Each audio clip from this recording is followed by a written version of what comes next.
சாவித்திரி அழுகுறாங்க. தாமரை விஷத்தை குடிச்சிட்டான்னு முத்துக்கிட்ட சொல்றாங்க.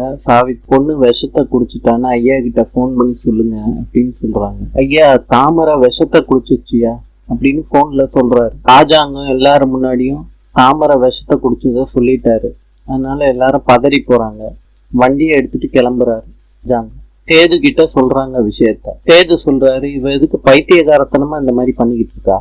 கருப்பு மாப்பிள்ள கோயிலை விட்டு போகாம நீ பாத்துக்க, நான் வந்துடுறேன் அப்படின்னு சொல்லிட்டு பாண்டி கிளம்பி போறாரு. அத்தையாலதான் இந்த மாதிரி எல்லாம் பண்ணிக்கிட்டு இருக்கா தாமரை. ஏதோ டென்ஷனா இருக்காரு. தமிழ்ச்செல்வி அம்மாவுக்கும் தெரிஞ்சிருச்சு.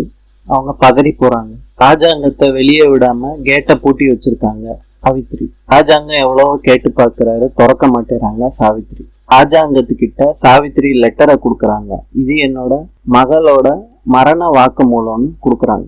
சேது போன் பண்றாரு. இங்க என்ன கூத்து நடக்குதுன்னு கேளு சேது, நான் லைன்லயே இருக்கேன். சாவித்திரி சொல்றாங்க, நான் மாமனை மறந்துருன்னு சொன்னேன், அவ மாமனை தான் கட்டிப்பேன்னு சொல்லிட்டு மருந்த குடிச்சிட்டாளே. சேதுவுக்கு முடிவு பண்ணி கட்டியா வைக்க போற, அப்புறம் எதுக்குன்னே நீ காப்பாத்தணும்னு முடிவு பண்ற என் மக பொழைச்சா சேதுவுக்கு கட்டி கொடுப்பேன்னு எனக்கு நீ வாக்குறுதி கொடுக்கணும், இல்லாட்டி என் மக பொழைக்கிறது கஷ்டம். ஏன் தாமரைய சேதுவுக்கு கட்டி கொடுக்கணும், சத்தியம் பண்ணுனேன்.